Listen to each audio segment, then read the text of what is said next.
Good evening, everyone. I would like to welcome you all to the third session of LS Raheja School of Architecture's lecture series Insight. Insights is a platform aimed to introduce our students to the extraordinary perspective, design, and works of several well-known architects across the country.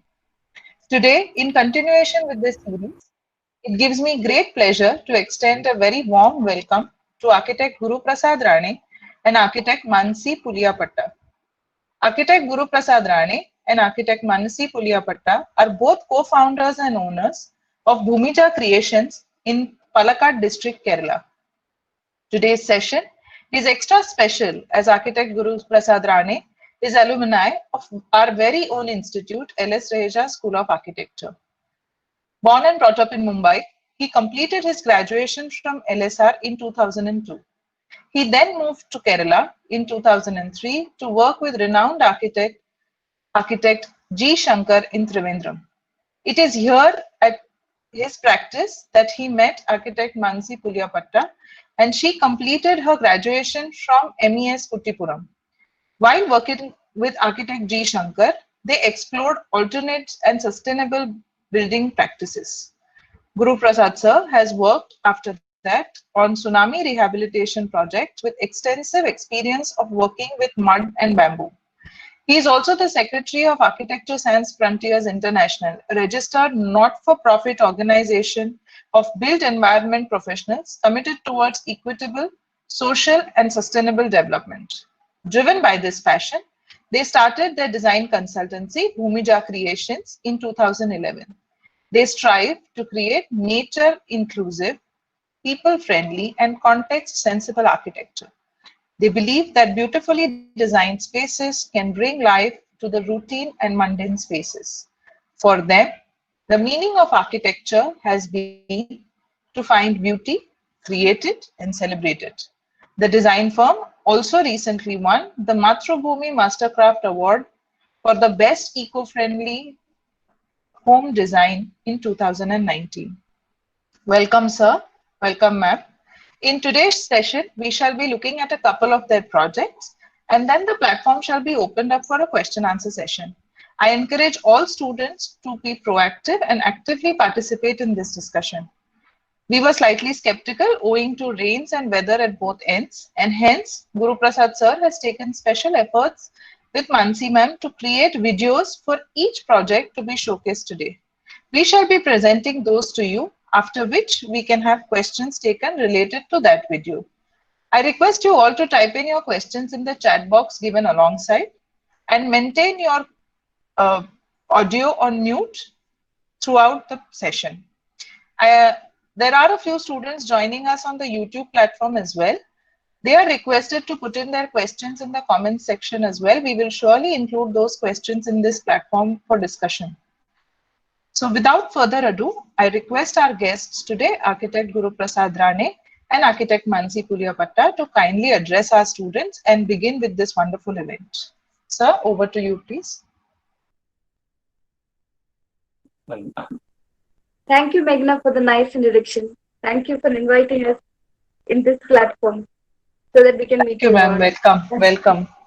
Yes, and special thanks to Meghna, Mandar sir for making this happen.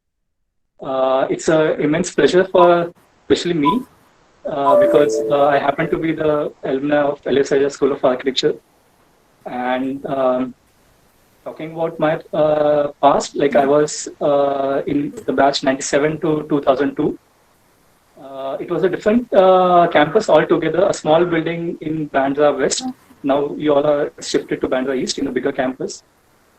Even I guess most of the professors have changed. We had Pathway sir, Niname sir, Sherke, and many others. Pachika sir was there. I know. I still recollect those days when it was Pachika sir who actually pushed her into the waters of designing, and we started kind of learning from them. I don't know you guys if you guys are aware. We get involved into a lot of R&D works, and all the teachings that we had during our colleges, especially from Parab sir, then Lumen sir, who used to teach us mechanics. All that still helps us, when we start our R&D work in this field. Talking about our design philosophy as such, we try to keep it quite simple. We basically follow the basic 3 R's of sustainability: recycle, reuse, and reduce. And it's reduce that we try to stress upon more, because it starts with the planning itself. When we right from the planning stage, we try to cut short on unwanted spaces, unwanted requirements, and then when it comes to recycle and reuse, at times we manage to use materials which are from some old buildings. We try to reuse them into our practices. Also, the kind of materials we use, we try maximum to use such materials which will go back to earth in the previous forms. Then today we have basically compiled a few projects into small videos, and we can play those videos on this platform now. And maybe after each of these videos, we can have a question answer session, and we can discuss about it in detail. So, Meghna, can we have the video starting? We can start. Yeah. Yes, sir. I'll start with the first video. The first video, it is sure, a residence for Dr. Achu Shankar at Trivandrum. Okay. The story of Bhumija started in the year 2011, when two of us started living the dream of ours, having an architectural practice which is site specific, people friendly, and environment friendly, along with our agricultural and other interests. We wanted to explore the sustainable architectural, agricultural, and basically living alternatives. We began as a residence cum office, having few small projects scattered all over Kerala in remote destinations. As we evolved into a lot of R&D in our buildings, travel is always the norm of our life, and with our son is as old as our office, it wasn't anything easy.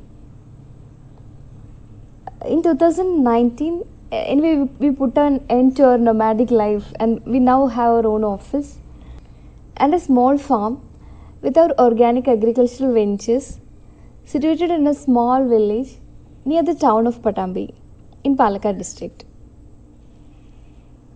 It is a place that still hasn't lost its old world charm, with its unfenced homes, narrow woven paths, and people whose smiles are as clear as the streams that flow amongst the bright green fields. Speaking of context, it is on a barren land where there was rubber plantation before.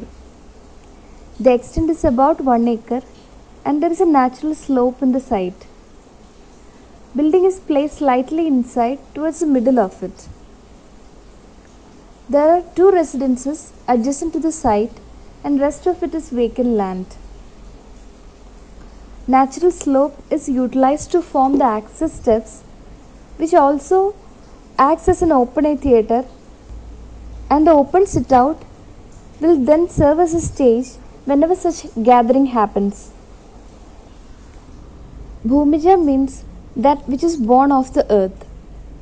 Our idea for the office and our practice was that, as much as anything else that shoots from the ground up, what if we can make buildings that are so tuned in with the surroundings that they are alive?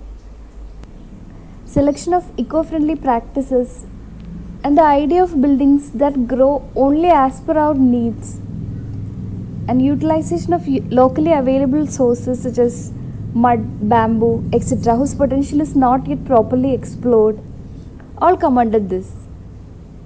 And this is one such building which we envision will grow organically along with us like a living being.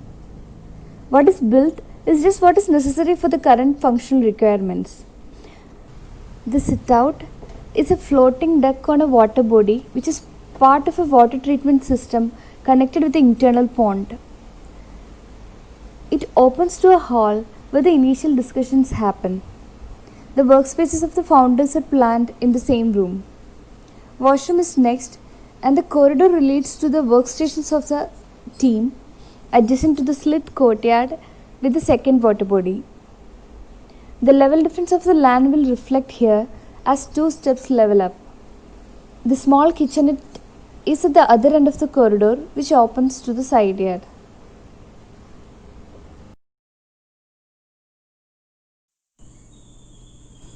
The site is on top of a hill with abundant good lateritic soil. Out of all the other methods of earth construction, rammed earth or CSCB block would have been most suitable. We have been experimenting with rammed earth for a few years already, and since this is going to be our own building, we could continue those experimentations, and so we decided to go for rammed earth. Bamboo is another material that we have used here for supporting columns and partitions. In central Kerala, you can find laterite formation at plenty of places. So there are many laterite quarries nearby, and when they start cutting the stones in shape, the strongest top layer will chip off in the edges. There are no takers for it as it is shapeless, and they consider it as a waste. It is actually very strong, and here we have used that to do the foundation, basement and many unbuilt structures such as open air theatre, and we used it as a curb and things like that. Coming to rammed earth walls, these are basically mud walls made by compacting damp soil within a metal shuttering. The metal shuttering comprises of 4 numbers of 10 feet by 1 foot panels and 20 numbers of 4 feet by 2 feet panels. Each of these panels have plywood fixed on inner side, and then these panels are connected with each other using nut and bolts. The soil necessary for rammed earth need to be taken at least 2 feet below the ground. It need to be sieved using a plastering sieve, made it free of debris, then mixed with around 5 to 10% of lime and water to make it damp. Once the shuttering is assembled, damp soil in layers of 15 centimeter is laid and hammered to make it 7.5 centimeter. This process actually gives the peculiar look of the rammed earth walls, which is like horizontal layers.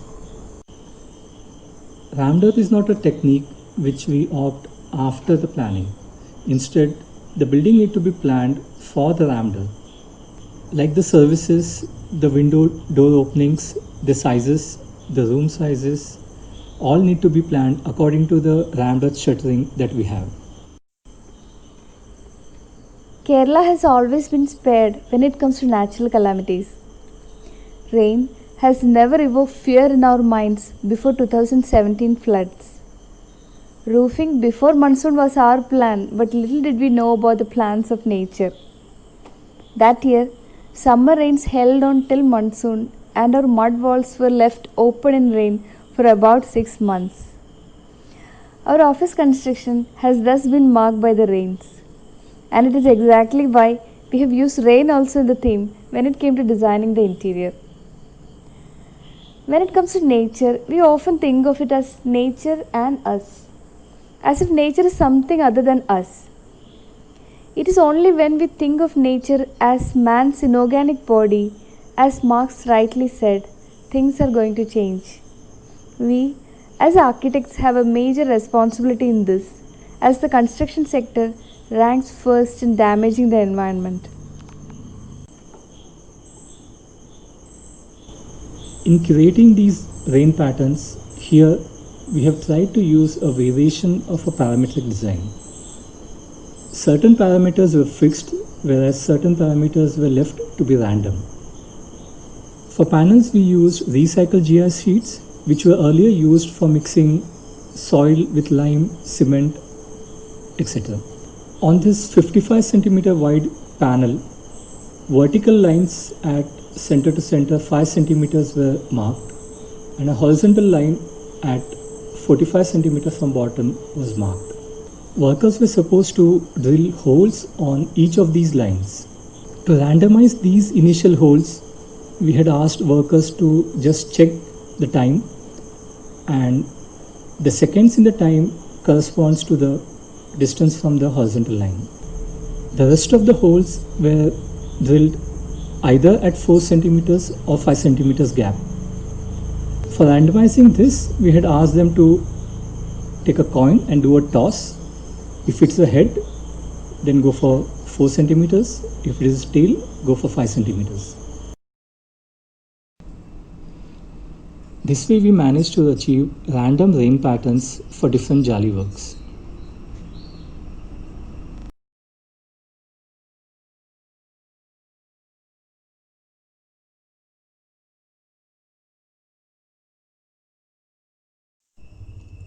This is our discussion table made out of recycled wood from old wooden doors. In the background you can see precast concrete rings inserted in rammed earth walls, covered with steel grills and bamboo weaving. This is a typical workstation with storage shelf on backside made out of 8 mm reinforcement bars with bamboo weaving on it, and the flooring is green oxide. This is a portion from where we'll be expanding our office in future. So we have covered this side using gabion walls and bamboo weaving. These gabion walls and bamboo weaving are not connected to the mud walls, so they can be dismantled easily in future. This is a detail of a bamboo weaving where a metal grid is welded and strips of bamboo is woven on it. This was when we have conducted an IAA function over here. The sit out turned as the stage and the steps as a seating.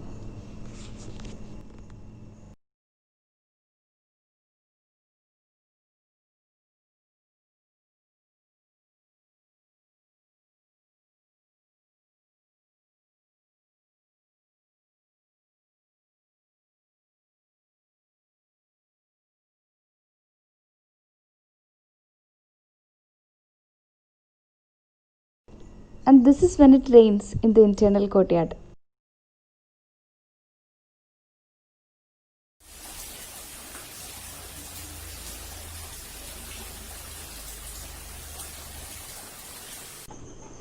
Mud walls, clay, ceiling as well as roofing tiles, the design of openings which gives a natural cooling effect, and along with this adjacent water body makes this place our favorite spot to have a nap when we take a break. Wow, that was really nice, sir and ma'am. I think it's wonderful to have such a, I think, amazing. I think all of us would really love to have an office like this. Students, any questions regarding what we saw? Sir, anything that you want to add to whatever the video had said? If you have any questions, maybe we can take those questions Yes, and then we can discuss over it. If we can have like questions session for each video, it will be easier for us to relate to. Yes, absolutely. Students, if you could please write down your questions in the chat boxes. Sir, if I may read the questions out to you. First question is, can you explain more about the green oxide flooring? Yeah, the green oxide flooring actually basically on top of concrete, what we do is we kind of make a plastering layer and level the surface. The plastering has to be slightly rough, and on top of it, we'll be putting a screed using a mix of lime, white cement, and a green color oxide. Actually, these oxides we get in all different colors these days. Almost all primary colors are available. So we can then mix these different colors and get whatever shades we want. and that slurry is laid on top of it, and within the time, say 1.5 hour, we should be able to level it up. And it is, there's a process of rubbing it using our trowel, and then there's another technique people use over here is like they'll put newspapers on it to just absorb all the moisture from it and set it quickly. Okay. Okay. So any specific treatment that you do to get the beautiful shine for it? So it's all about the skill of the workers. With this thapi, basically they'll be rubbing it and making it smooth. Whatever finish you can get in this initial 1.5 hour, that is going to be the final finish. And later what you can do is just add some wax to it. But again, that wax will not be a permanent on it. It will go off within, say, couple of months or a year. Okay. So Krishnan sir writes, it's beautiful. I'm glad to have experienced it firsthand. He has a question though. He says, how much do those Gabion wall panels weigh and how thick are they? These Gabion panels at the bottom, they are around 40 centimeter, and on top they reduce down to around 15 centimeters. Weight, I am not sure. I need to check. But they're quite heavy. They need to, like, we have kind of we use anchor bolt below on the plinth beam to hold that framework intact. Since we didn't support it on the walls, they are kind of freestanding. Okay. So one more question. Anuj sir says, beautiful work. I appreciate the detailing. What is the approximate overhang roof projections to protect the rammed earth wall from rains? That depends on the height of the wall that we are having, and also the surroundings. Over here, it's like a barren land, and we are on top of a hill. So we have gone for almost 80 to 85 centimeters of overhang. Okay, 80 to 80. Okay. There's one more question, sir, from Nirupama ma'am. She says, is there a filtration process used for the water bodies? We have made a small filtration tank, but it's not filtering actually. We are not using any filter medium inside. It is just circulating the water. Okay, just to make sure that it's in circulation. It's in motion. Only when motion and circulation. Yeah, only when it gets stagnant, there will be problem coming. Sir, Mridula ma'am writes, the piece that piece of architecture exuded was unbelievable. It was like nature herself had come to accept it. Krishnan sir writes, in my experience, the oxide floor will polish itself with age and use. It also starts looking richer with time. Yes. Yes. So there's one more question. One student, Vibhu, asks, sir, what measures were taken to protect the mud walls during those heavy rains in the region? See, there are no trees around, and we used to cover it with plastic, but first wind will take off the plastic and go. So basically, we were not able to cover it properly during the rain. During the video, there's a photograph of a wall with a green moss growing on it. That was the situation of these walls. All the walls were like that. Later, we had to rub it off, and then we got this finish. Okay. Yes, sir. One question here. This is with regards to a couple of questions. Something like, what's an appropriate time to start this kind of construction when you're going ahead with rammed earth walls? Okay, so what would be a good time to actually take up these kind of projects?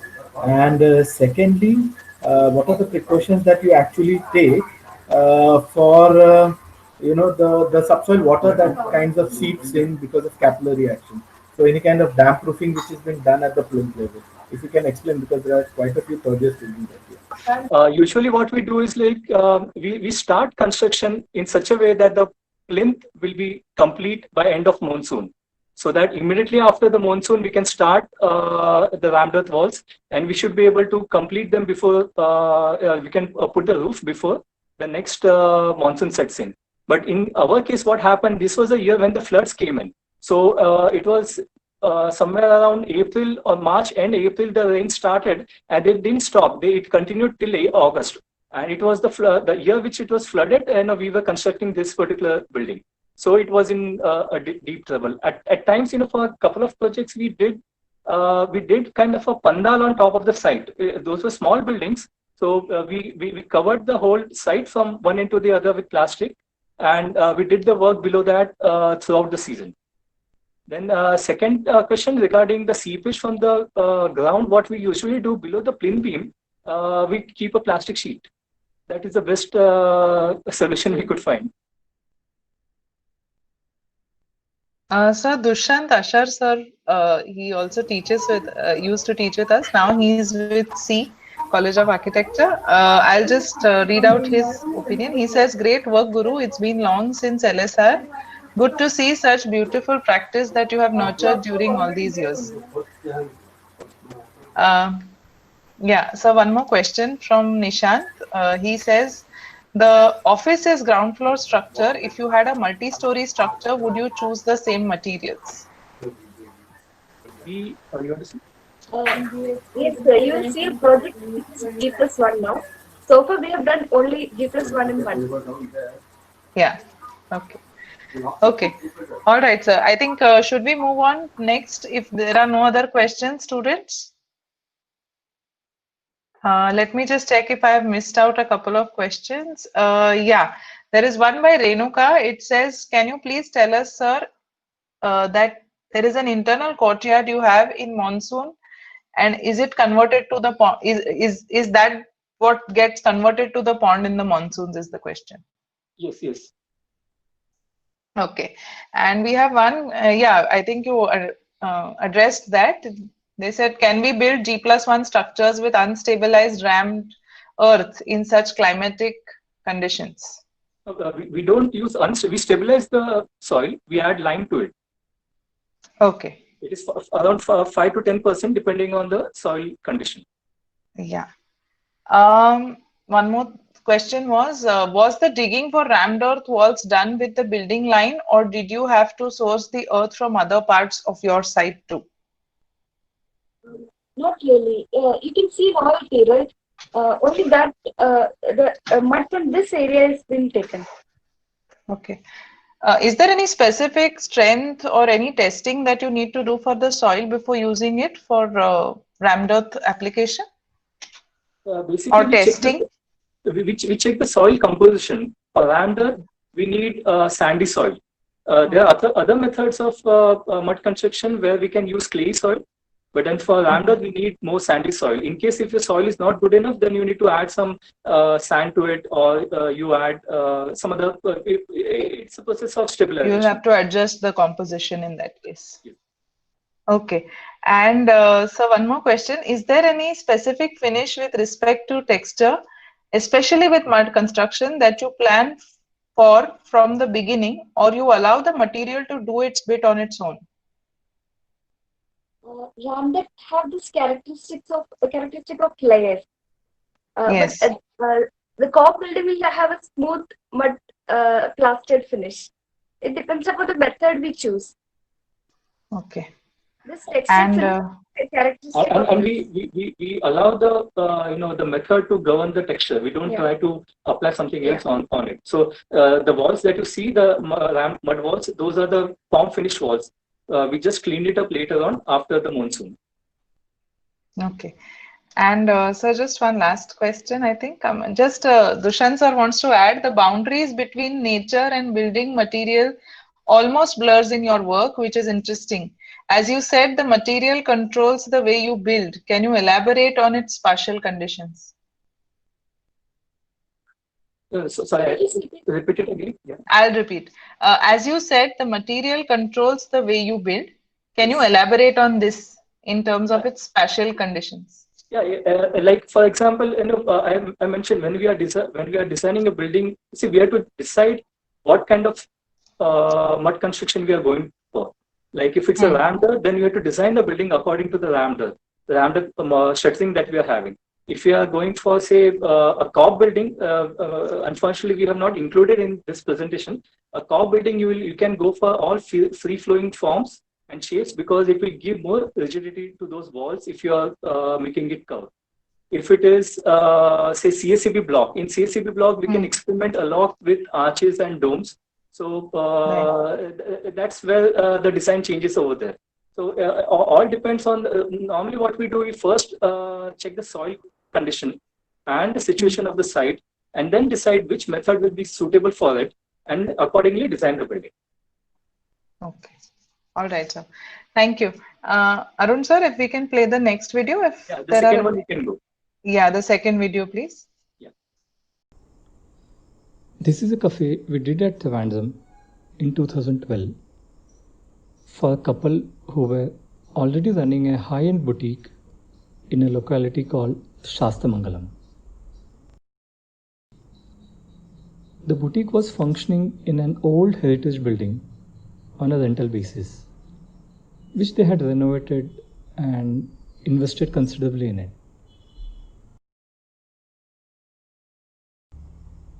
The backyard of this old heritage building was our site.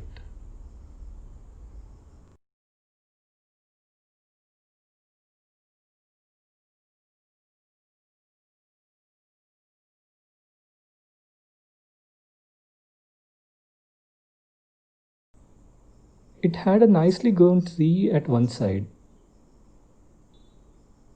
and towards the corner there was a shed which the client planned to use as an ice cream counter sometime later in future.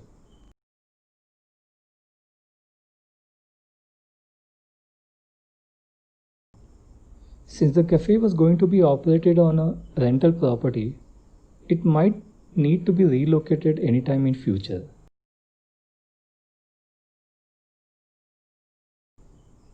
Thus, it was decided to build the cafe using bamboo connected with nut and bolts, such that the complete structure can be dismantled and reassembled at a new location in future. These were the bamboo poles we purchased from nearby bamboo depot of different diameter and thicknesses.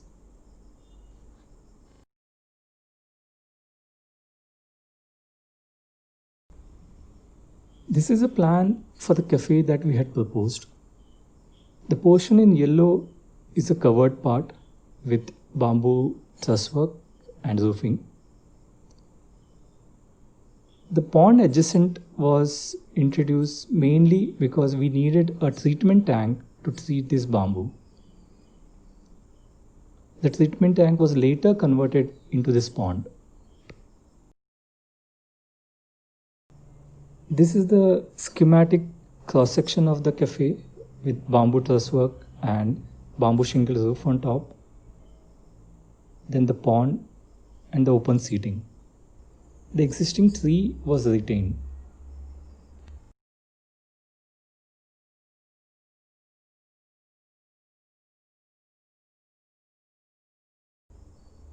The work started with basic joineries in bamboo.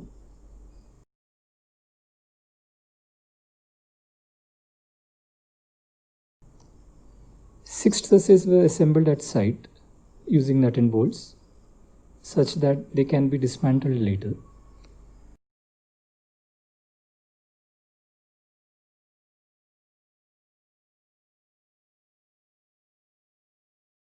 Trusses were anchored in the ground using concrete and supported at other end over parapet wall.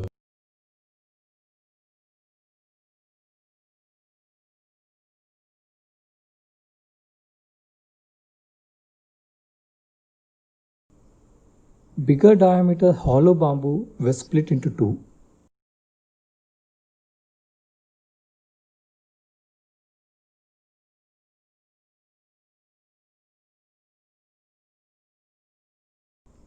The knots inside were cleared to make shingles.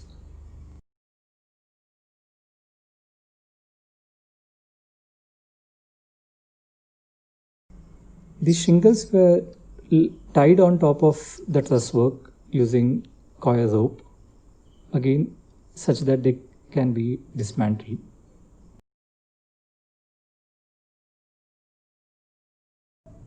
The floor was concreted with yellow oxide finish on top. The treatment tank was extended ahead to form the pond.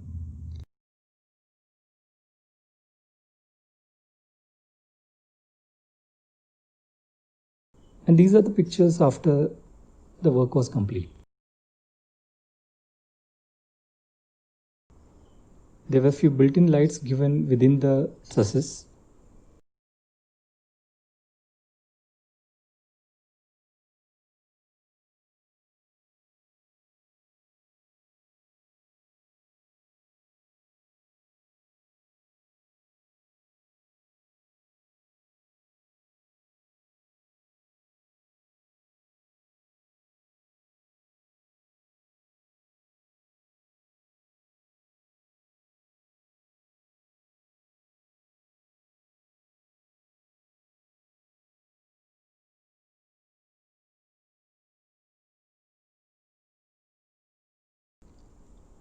This is when the cafe started functioning.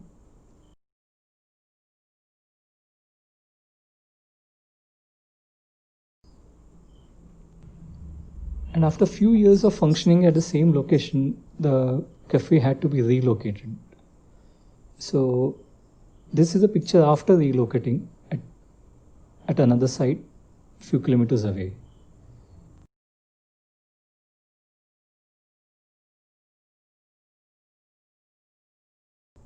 All the bamboo parts were opened up, dismantled, and reassembled at this location. Luckily, the client managed to find a new place which was similar in plan to the previous one. These are the pictures after relocating to the new place.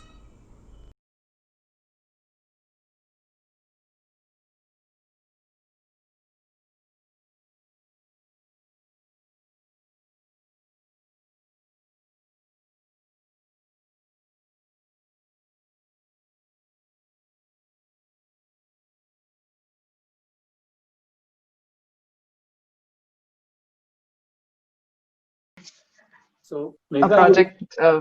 Yes, sir. you recollect visiting this place? Yes, sir. I do.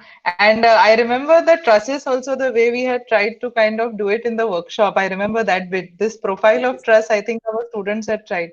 For everybody who's wondering what we are talking about, a couple of years back, we had taken our third year students, I think in 2012, if I'm not wrong, sir.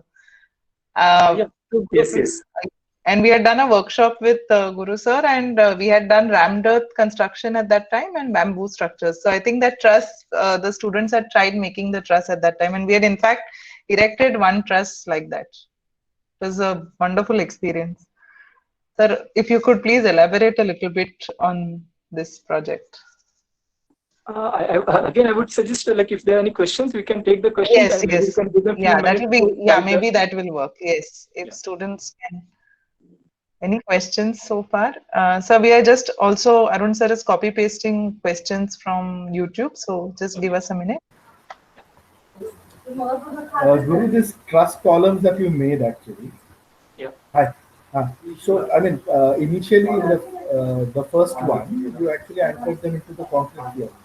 So, was it a kind of challenge when you kind of dismantled them and took it to the other side, okay, and tried to reassemble it? So, the portion which was there in the concrete, does it get eroded, or you can just break the concrete mass and No, the bamboo actually stays in place the way it is? Was it treated something like that?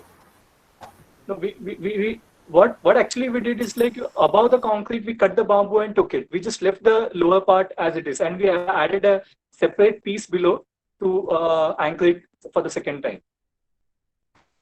Great. So basically, the height of the truss work reduced by another 2 feet when we reassembled it. Okay. Okay. So one question has come in. Anuj sir asks, any specification for the bamboo that are used in terms of its species or size?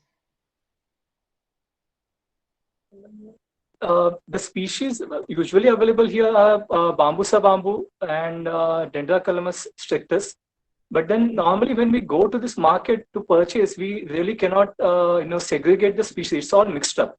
So what we usually do is like we just select one piece. We check the weight of it. We just feel it, the diameter of it, the wall thickness, and then we select it. So most of the time it will be like almost half of the lot we will be rejecting, and whatever the straight ones or suitable ones only will be taken. It all depends on the design, what you are going to build out of it. Yeah. Okay. Sir, Sharmishta, a student asks, what type of treatment was provided to bamboo in order to make them last long? Is there any specific treatment that the bamboo needs to go through Yeah. for lasting longer or using in construction like this? Yeah, for the treatment, actually, what we do is like each bamboo pole will be making a small hole around 3 mm diameter. Each internode is drilled so that the chemical will enter inside. The chemical that we use is boric acid and borax. It's like a 6% solution of 1:1.5 ratio, boric acid and borax. And we immerse the bamboo in this liquid for almost 7 days. And then we take it out, dry it in shade for another 3-4 days and use it.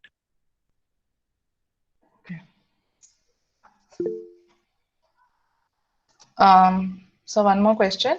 Now that the 2016 edition of the NBC has bamboo added as a construction material, does standardization of specifications with respect to selection, treatment, etc. help in any way? Actually, see, bamboo is coming directly from nature. I really don't think that we can standardize it as such, because the wall thicknesses, the diameter, it all differs. Even a single pole of bamboo will have different characteristics at the bottom, at the center, and at the top. So just like how we have M20 concrete, we cannot have a bamboo with so and so strength. It all needs to be decided, from piece to piece basis. Okay. So each is a new, you have to do it project wise and weight wise, and then species wise select a particular batch and use it accordingly with bamboo. Yeah, yes, exactly. Okay, okay. All right. Any other questions?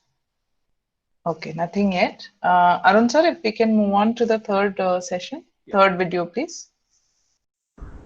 The project is situated in Trivandrum, the capital city of Kerala. The client is the head of Bioinformatics Department in the Karyavattam University. The plot is in a residential area near to the university. It was a rectangular 10 cents plot with an existing foundation of an old building and native foliage around.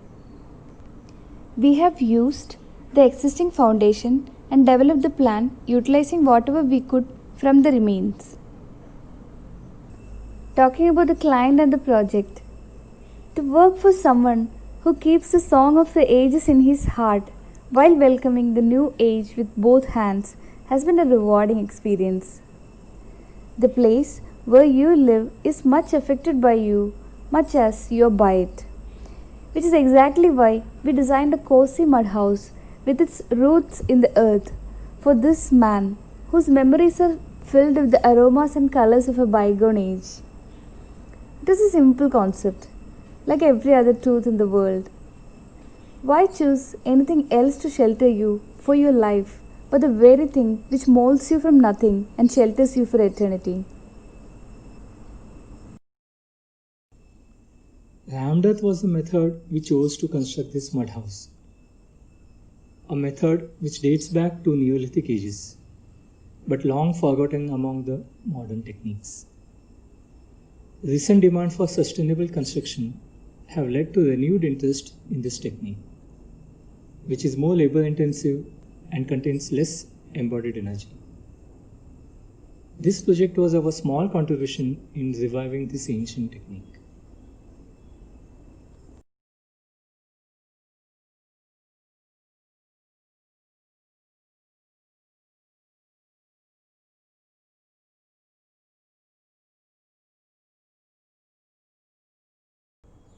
The plot is rectangular in shape and the residence is designed in a L shape facing south and west direction.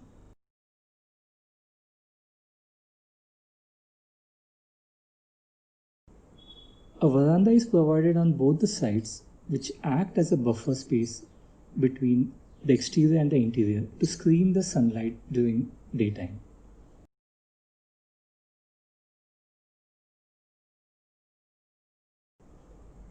It is overlooking the yard in front and a small garden of native plants growing around.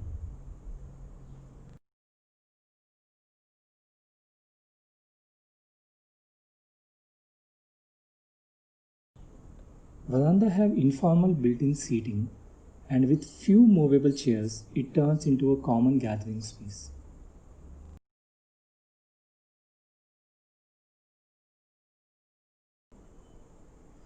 It opens into the living room in the middle, and the living room is having a seating on one side and a raised dais on the other side. This is a multi-purpose arrangement which can be used as a stage to perform art, since the owner is a musician, and an extra bed if needed.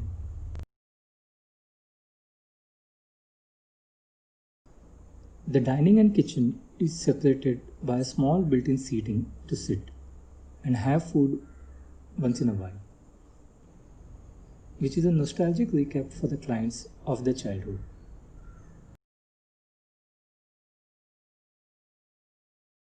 The other side of the living have a small library from where the steps for the upper floor is given.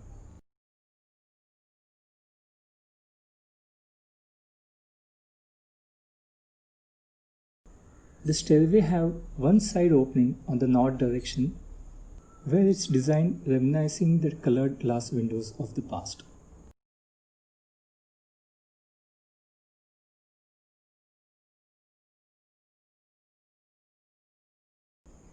The first floor is having a single bedroom and an attached toilet.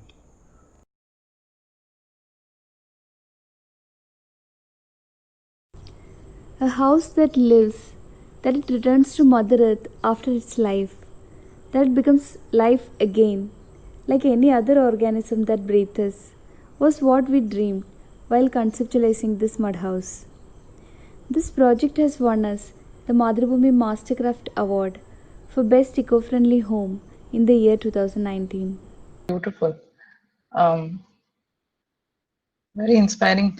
So if you could please elaborate on the windows. They were so beautiful. And considering it was rammed earth, I remember you telling us about how you can't put lintels and you can't start ramming earth above the window. But when I'm looking at a G+1 structure, how were you able to tackle that? For a ground structure, I can see everywhere that the roof joins in.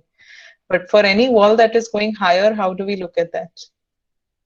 For these, even for this building, actually, there are no lintels, and Yeah. the window goes till the bottom of the window goes till the bottom of the slab, and Okay. the shutter is like up to the lintel level. We have put a shutter, and beyond that is somewhere it's wooden paneling, somewhere it's glass. It's a fixed panel Okay. on top. Okay. I It's think. not that you can't have windows. It will become No, more costly. That's it. It's not that it's impossible to do it, Yeah. but it no, no. becomes difficult. Okay. Any questions, students?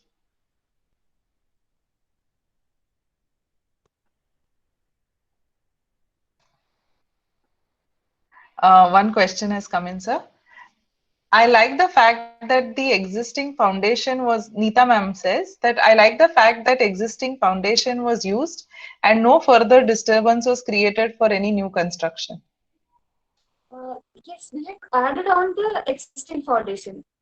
We Yeah, have used Okay. maximum possible. Yeah. it's not like it is the same plan of the previous building. It's like same, like partly we had demolished, partly we added on, and specifically for this mud walls, whatever necessary changes need to be done in foundation, we did. Okay. So, is there any specific resistance that you see with clients to use these kind of materials? Do you have to educate them before you start with any kind of construction like this, or do they come looking at materials like this to you? I mean, how do you convince your clients? Do you have to convince them at all, is the question. Or are they well educated? Are they educated about these styles from the beginning? Initially, we used to educate. Now we have come to a point that there is no point in educating people. This person actually, we were lucky to get him. He came. He had that sense of understanding and everything. He came asking for in while discussion, he was telling, I wish we could make a house which will go back to nature, like that. Wow. So we were like, we were so glad to meet him. And I that's know. yeah. So, but it is actually a luck. Yeah. Okay. And Good. this was our first building which we made out of Ramdar. Yeah. And Okay. we started Ramdar, I think, around 2007 by doing some small walls, but as a complete building, we never did before. It was only in 2012 when he came, we started with Ramdar as Okay. a whole building. So we have a question. Our faculty Rashmi wants to ask. This is more or less the way forward for architecture everywhere. Truly inspired. Sir, opinion about it. Okay. Thank you, Rashmi, for that.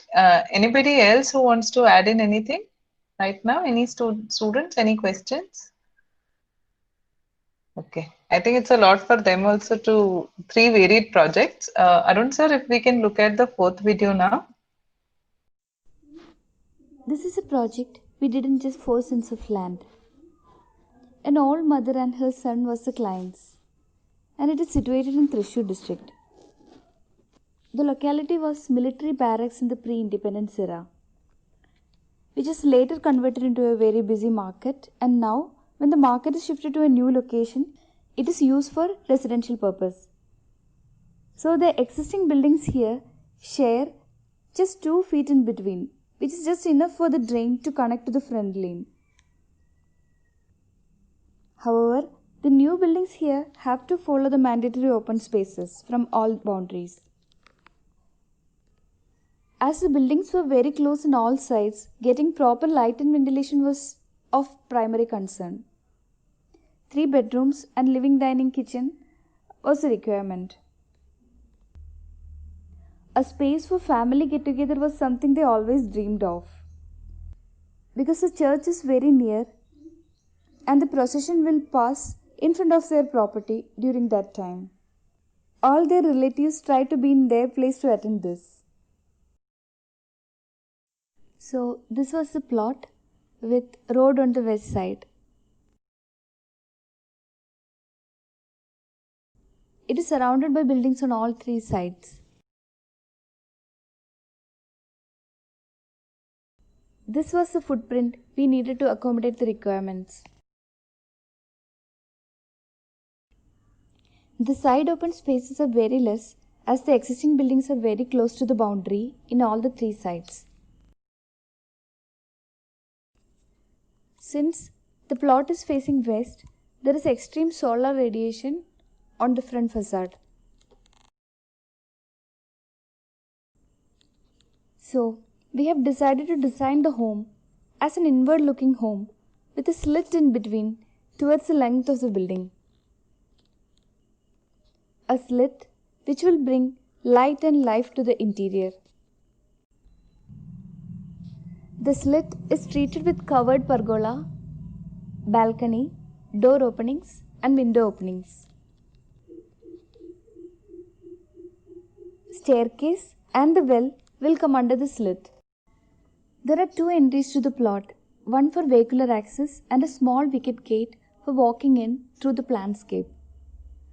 The sit-out is just meant for a person to sit and read newspaper or wait till the door opens. It leads to a hall occupying one side of the central slit, having living and dining arranged one after the other. The end of the hall is an opening into a yard envisaged to have a small garden. The central slit is having flight of stairs at one end and well at the other end. The other side of the slit is having the mother's bedroom, a toilet attached to it, common wash area, kitchen and a small work area. The mid landing opens to a balcony facing the road, which they can use during the festivals to watch the procession. The first floor have a study space and a lounge area and 2 bedrooms with attached bathrooms. The top terrace can be accessed easily through a stairway from first floor and use it as a party area whenever needed. Living space draws the light mainly from the slit, and a built-in seating is provided at that end.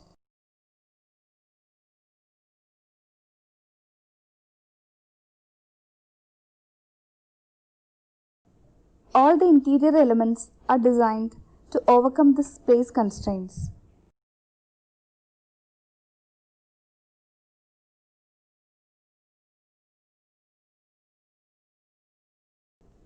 A sleek metal staircase is given using 10 mm MS plate.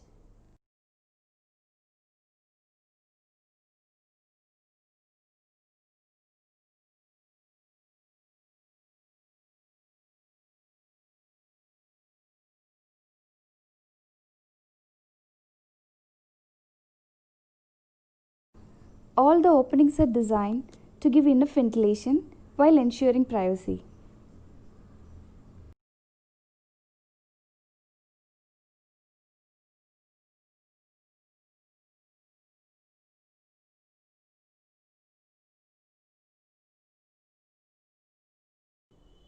All the common spaces are connected to the central core.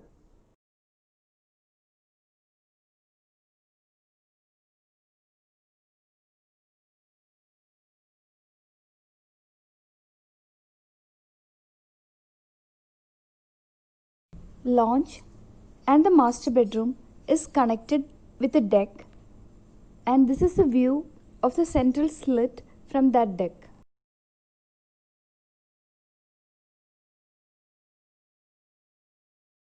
Study space and lounge area are the most benefited when it comes to experiencing the play of shadows on the blank wall from the slit.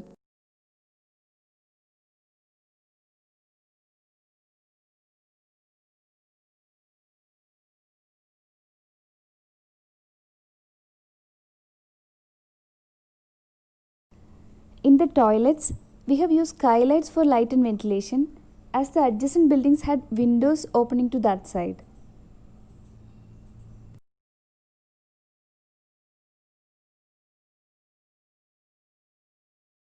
We have given a dragonfly artwork on that wall to enhance the experience.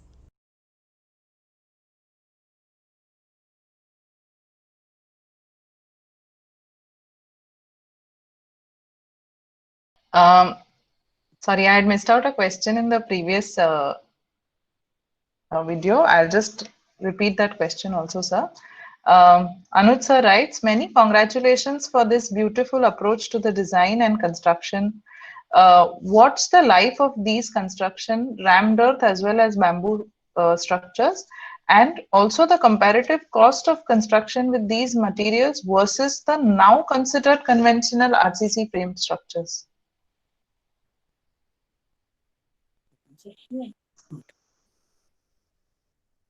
Yeah. Uh, Look, talking about the life of bamboo, there have been research conducted for this treatment method, that is boric acid and borax. What it actually does is like it removes the sap content from the bamboo, and only the fibers are left aside. So the insects and all will not attack them in future.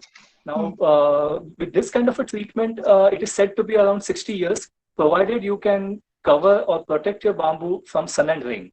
You should, whenever sunlight falls on it, bamboo tend to expand and then it contracts and it cracks afterwards. Talking about mud, if you look at mud is a material which has been used for centuries before. So it won't be proper to define the you put a time for it that it will be lasting for so and so years. If you look at any of these old buildings around, most of them are made out of mud only.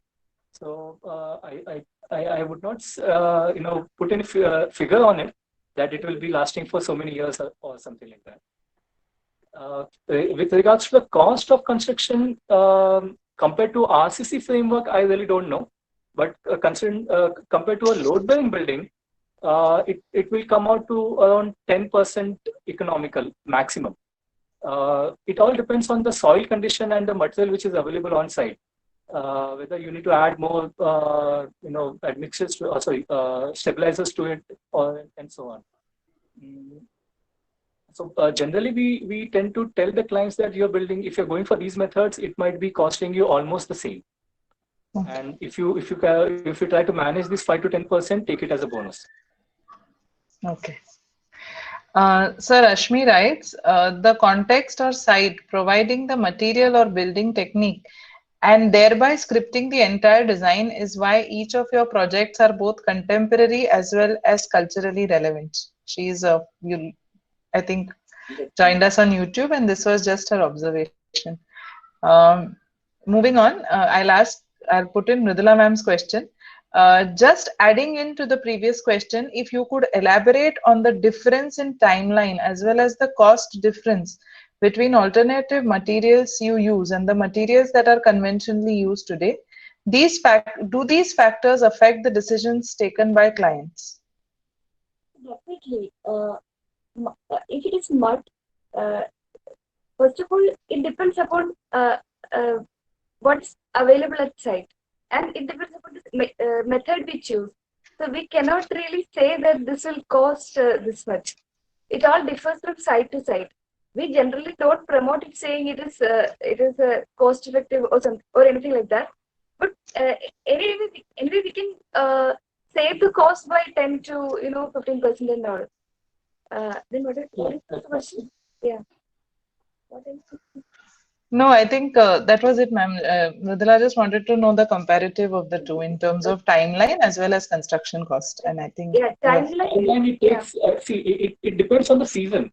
When you start the work, if you start the work say now, you will be able to finish the foundation by say end of the monsoon, and immediately after that, the building will be ready for the mud walls, and you should be able to put your roof before the next like monsoon sets in. Whereas in case of a conventional work, you can go faster. You might save maybe 2-3 months in that. In Kerala, 6 months we get rain, so we keep that another 6 months for walling and roofing. We plan these buildings as per the season. Yeah, very important to do that for these buildings. Okay. Alicia ma'am asks if you could elaborate on extension of lifespan of these structures by means of any strategies, or if restoration be attempted. Can there be any particular strategy of restoration for extension of lifespan, basically? See, basically these are the buildings which need maintenance, and we kind of call it like, okay, these are maintainable. Now, when you talk about an RCC building, you have limitations to which you can maintain it. Or, if suppose there is a problem with your column or a beam, there are limitations where you can, restore them or you can strengthen them. Whereas over here, everything is part by part. For example, if you're making a bamboo building, if suppose some of the bamboo go bad, you can easily open it up and put a replacement for that. Even for mud walls, these are load-bearing ones. You can, you need to kind of prop the roof, and then you can demolish certain part and rebuild it as well. So if you keep on maintaining it, the life of these buildings will prolong. Okay. Any further questions? Sir, do you feel that you have to train labor specially for this finish? And sometimes it happens, especially I think if we start looking at this even around Mumbai area, we will probably have to talk to the labor first and try and educate them also on rammed earth in itself or bamboo in itself. Did that take a while for both of you to kind of develop as a team? See, I'll tell you, initially when you guys came in to get trained, basically we were training ourselves as a good trainer. And now what is happening almost for every site, we are training a new team. Because it never happens that a set of workers which work for one site are willing to go and work for the second site, because it will be a little far away. They want work just within few kilometers of their home. So now we have kind of given up on this idea of making our own team and taking it forward. Now we just ask the clients to assemble a kind of a local unskilled worker team at their site, and then we go to the site, train them for 1 week, and get the work done. Okay. And for certain tasks, like for the finishing, like this oxide work, we have some special workers who do it perfectly, because that even if we train somebody, it needs experience. Like these workers are like 30-40 years experience in this thing, so only after that they will be able to give you this good finish, otherwise it won't be that good. So for such works, we try to keep these workers intact and take them around wherever it is needed. Okay. Any other questions? I'll just give it a minute. If not, Arun sir, if you could play the next video.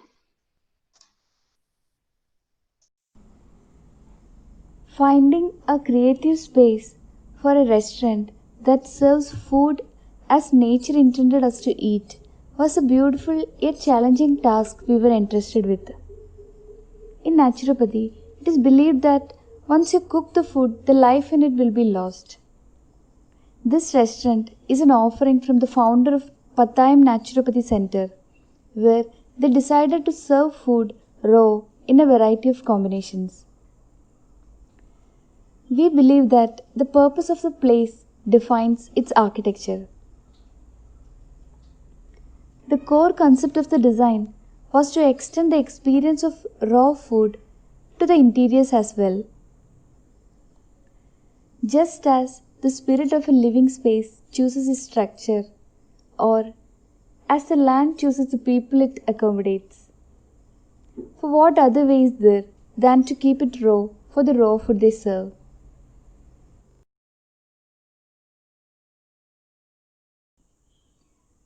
It was a 600 square feet commercial space available in a shopping complex in the heart of Trivandrum city. The seating capacity provided is 30 as 2, 4 and 6 seaters.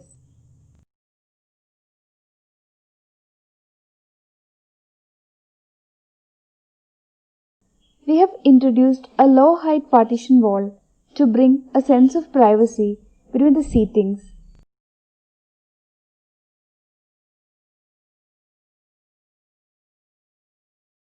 It is made with firewood and terracotta tiles as well as broken terracotta chips.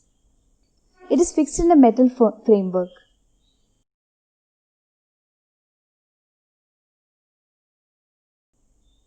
The table is been designed along with to eliminate the legs of it. It is basically cantilevering as a 2-seater table at one end and a 4-seater table with a single support at the other end.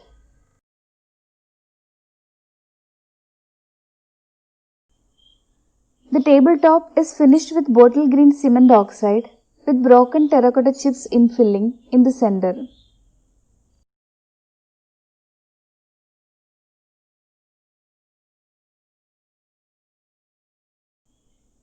The pantry counter is done with 25 mm stone aggregates as a gabion wall, which acts also as a counter for the display of many products.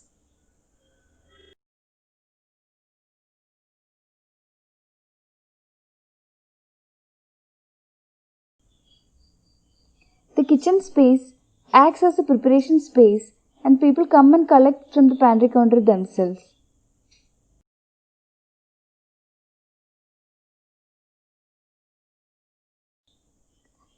Terracotta vessels are converted as wash bowls.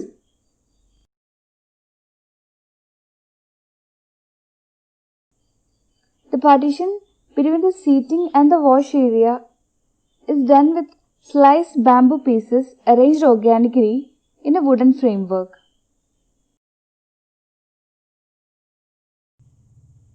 There is a display cum sales counter of the organic as well as handmade products from their community.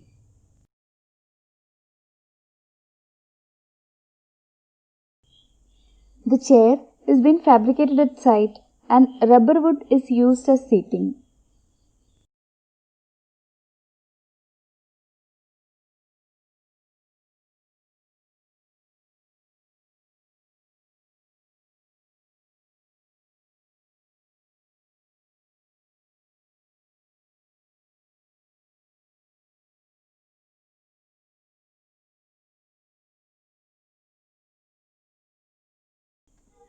From the bamboo lights, broken terracotta tile and firewood partition, pantry counter with gabion wall of stone aggregates, rubberwood seating, sand finished reception counter, terracotta wash basin, bottle green cement oxide table with broken terracotta chips, coir and bamboo artwork. We have tried to bring variety in the visuals, as sumptuous as in the menu. I think raw materials and their beauty, I think very well composed also, the different materials, different edges, different textures, beautifully done. Yes, now the panel is open for discussion. Anybody wants to put in any questions, observations?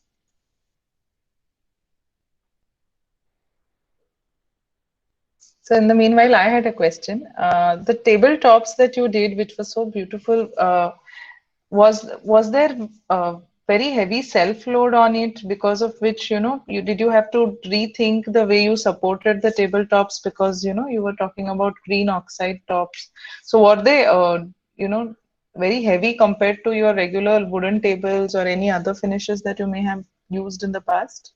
So these tables were actually fixed with our the central partition and with the wall. So nobody had to move it as such, because the moment we start moving it, the oxide will crack. Then it becomes it will crack. So these were fixed on the walls with a L angle framework with a cement board on top, and above the cement board this finish was given.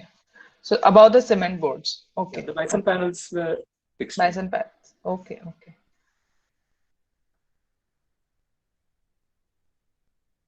Any questions so far? No, I think there are no questions right now. So the next video is just it's not a fully complete video. It's a small clip. We can it's an ongoing work. We can have a look. Yes, sure. With that we can end. Yes. Arun sir, if you can please play the last video. This is a project we can say as old as our practice and yet not complete.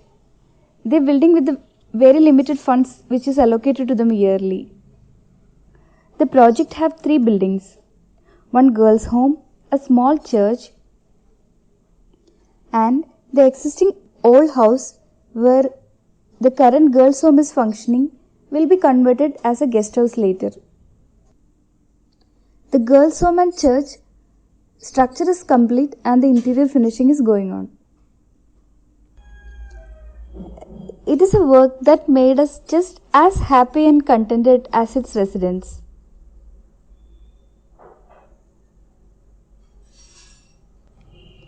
The ground was set at different levels to make a home that is viable, cost effective, and at the same time one with the surroundings, as we wanted the girls to be.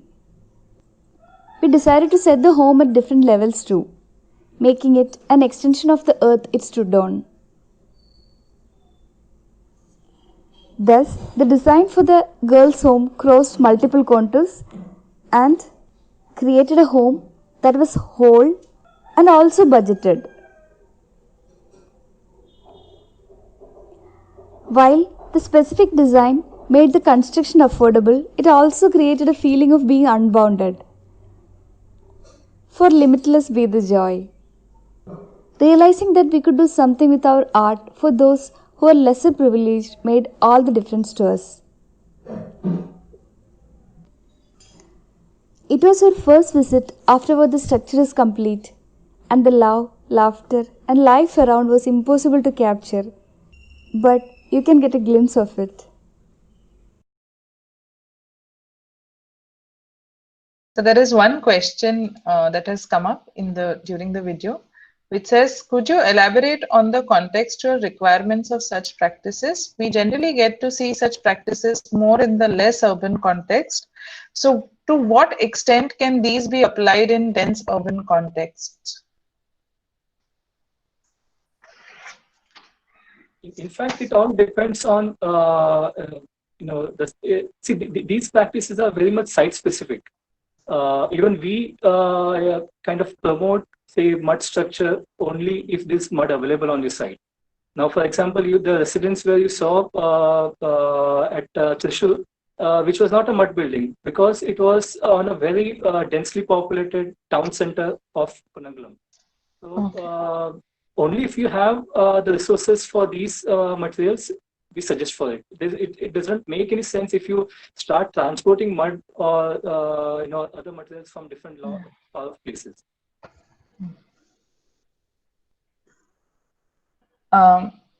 Any other questions? Anybody?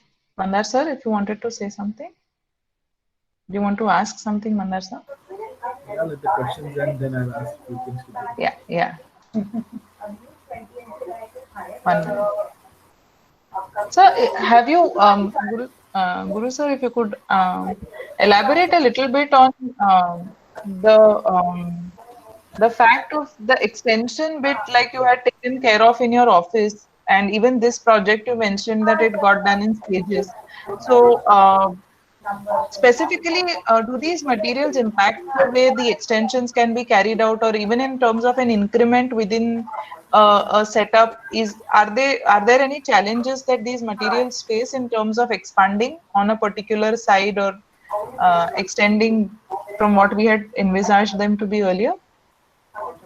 Yeah, definitely. When we plan the building, we had to look for the future as well.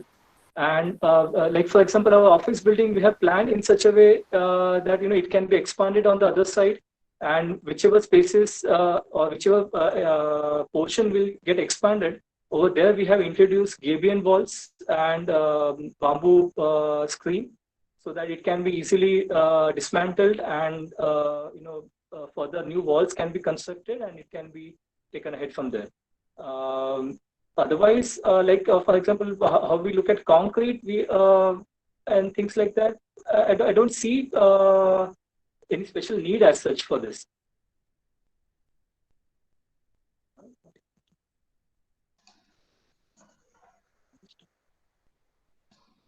Any other questions? Could you hear us? Yes. Okay. Yes, we can, sir. Yes, we could. Yeah. Okay. Okay. So this is a question, I think, from Bobby, sir. Bobby Srujan, I think.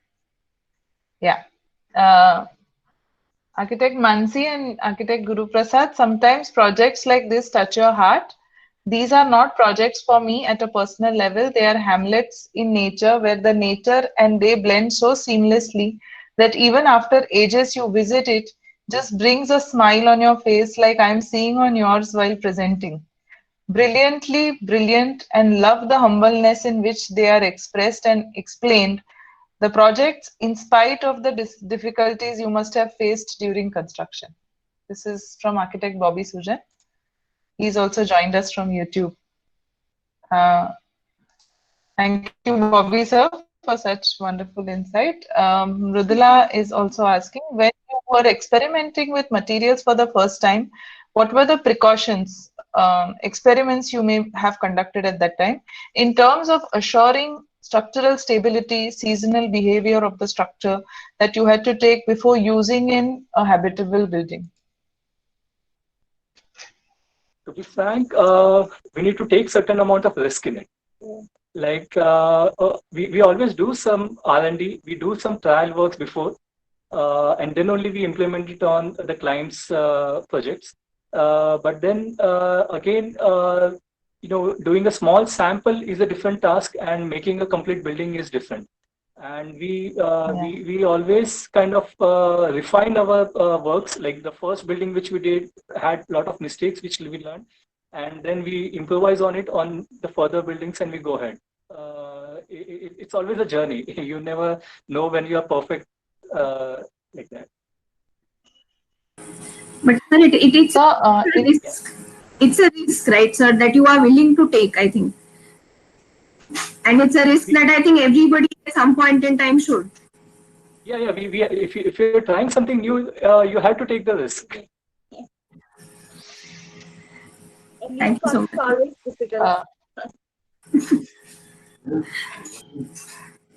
So Anmol wants to know if you can take us through your journey from being in Mumbai, studying at LSR, and now doing the kind of work you're doing?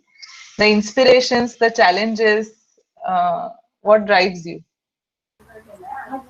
Journey, Yeah, the uh, similar question even I wanted to ask him at a later stage was the same.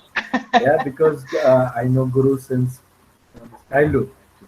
childhood, So yes. I remember Guru actually going on a study tour, actually a documentation tour to Chatham sawmill in Andaman Nicobars. Yeah, Yes. and I suppose that time Krishnan sir was leading the LIK trophy. Yeah, I remember that incident. Eh? Yes. What was the whole influence on you? I mean, basically, where these kind of influences, or the way you said that there was a risk, involved in experimenting of material. Okay, what was? I mean, do you consider this to be a risk in your life that you plan to shift to south? Okay, similar conditions do prevail even in Konkan also. Yeah, but then moving towards south and actually experimenting your architecture, it will be a very nice kind of an insight if you give to our students that influence you, your whole journey from LSR. What is it that other than kind of most of us who try to settle in Mumbai so much are attached to Mumbai, and then taking up a decision of moving to south and like starting your practice over there, or was it only the Mansi who influenced?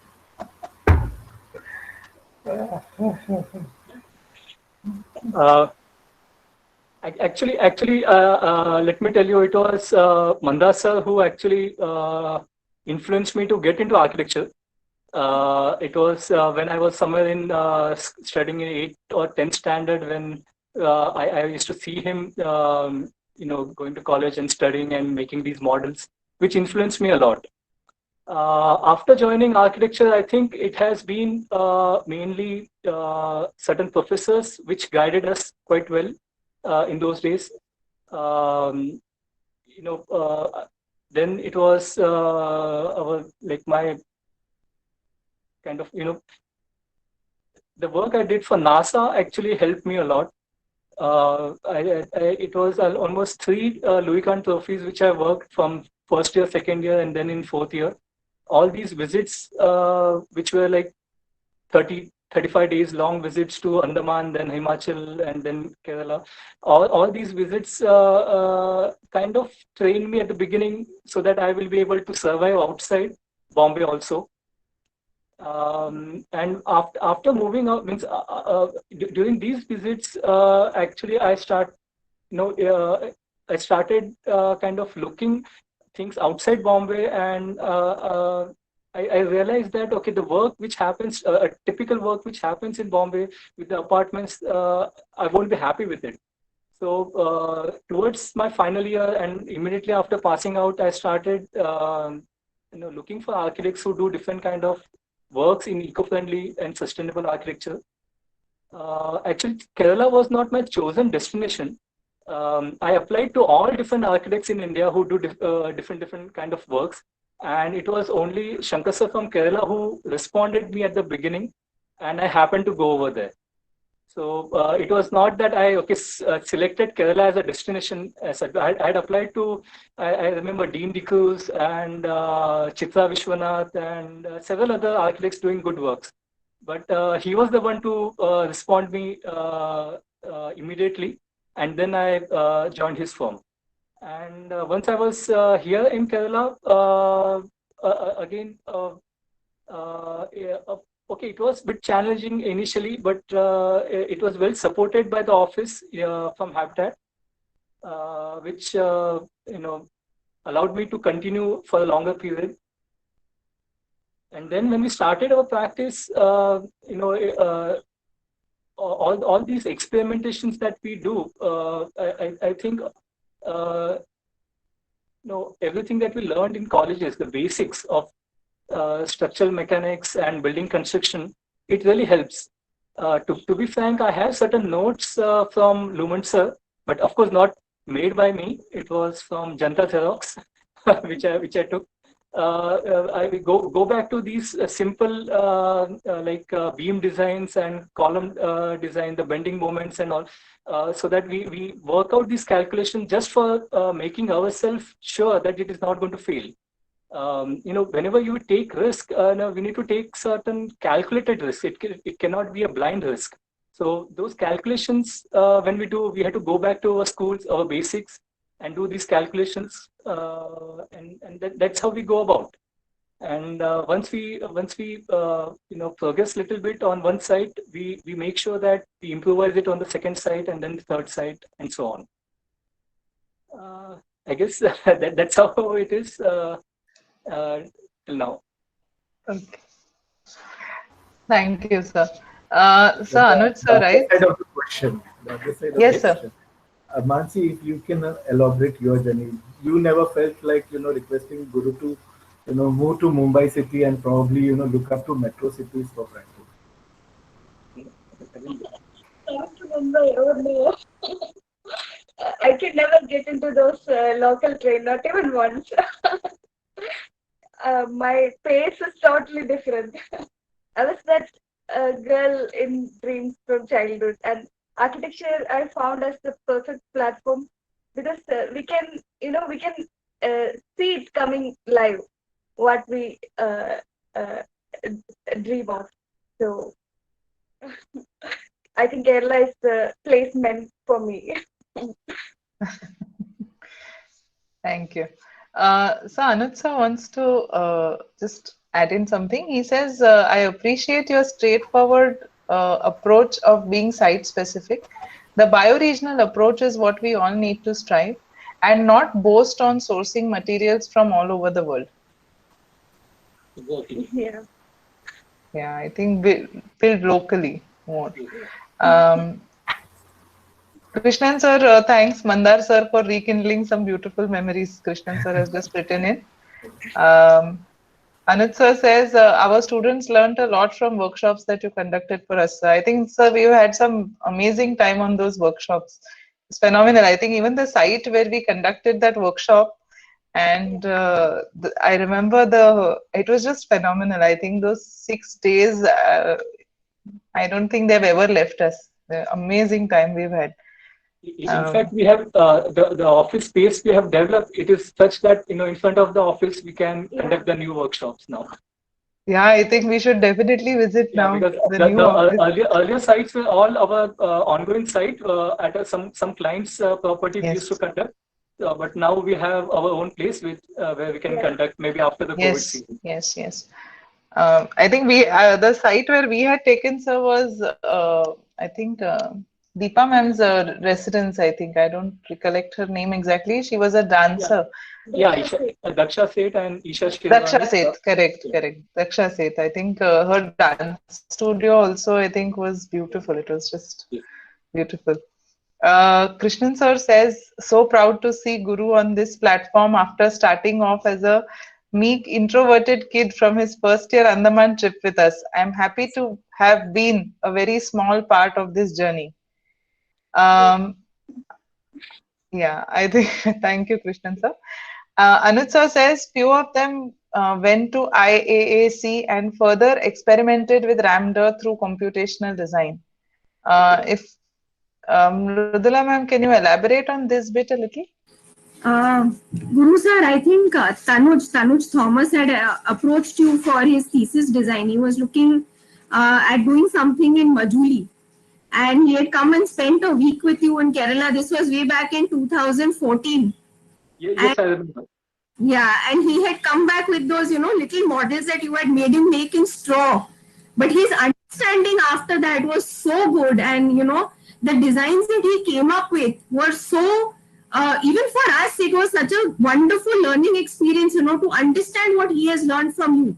And I think he came back with us again for that workshop that we had with you in later. Yeah. And post that, then he went to IAC and he experimented with computational design and rammed earth, where they were looking at making rammed earth blocks. Hollow rammed earth blocks using computational design. So that was and he did an extra 6-month course with them post his postgraduate course to complete this. And we have 3 more students also. So that was Ipsita Datta. Yeah. Ipsita and Sarvesh had also come with us for that particular workshop because their thesis was related to that. Yes, So yes, I remember her. Yes. we have a lot of students who've learned from you and who've taken off from there because of what they learned from you. So we are very, very thankful. Always, sir, always, I think. Mridula, in fact, has written down a comment which says, "Thank you, Guru sir and Mansi ma'am. It was wonderful to experience the humility in your work and its explicit oneness with nature. We are waiting more than ever for another workshop session with you now." Definitely, definitely. In due time, in due Yeah. time. I think, Guru sir, I think this was a wonderful session. I think with that, I'm very grateful to you, sir, for taking time out. Mandar sir, if you could say a few words about today's session. What to say? Guru, yeah, this was like really something very interesting. And you expressed your journey actually going to south and actually working over there so organically. So it was a lovely experience. I'm sure students have so much of takeaway, and they can be actually influenced by these kind of small talks, because many of us actually try to stick to metro cities and try to yeah, work out with some petty gains out here, but then doing some generous architecture, being in staying really away locally, doing a justice to every bit of architecture. I mean, your architecture reflects that, and it's so good that you being an alumni and of LSR sharing this views. It's something really encouraging today to all of us. Yeah, thanks very much. Yeah. And I look forward that sometime surely, post COVID, we plan to come down to Kerala and have few more workshops with you on bamboo and Ramdar technique. I even remember his workshop once he had come to Akar at the college, and that time you were within the given couple of days of a small time, you conducted a interesting workshop of bamboo, and that was so very influencing. And the kind of small things and installations you did, you do play very vital memories for all of us. Yeah. So we look forward for I mean, we have a wonderful access to you all. Yeah, and I'm very sure you will be also very much focused to actually accept our students on our request. Correct. So thank you so much, Thank you. Guru. Yeah, and then we are really proud. I mean, at least because we family connect to him, we are extremely proud of both Mansi and Guru, and they are doing so well in South. So good to hear and see you over. Thanks. Yeah. Thank you. Boliya na. Thank you. Bye. With that, I would like to conclude today's session. I am very grateful to architect Guru Prasad Rane and architect Manasi Puriyapatta for taking time out of their busy schedule and conducting such an amazing session for our students. We look forward to several such interactive sessions with you, sir and ma'am. Thank you once again to both of you. I would like to thank Mandar sir and all our senior faculty members for always encouraging us and supporting us with such initiatives. And with this, I would like to conclude today's session. Thank you all students and staff for all your attention and participation. Have a good evening. Thank you all.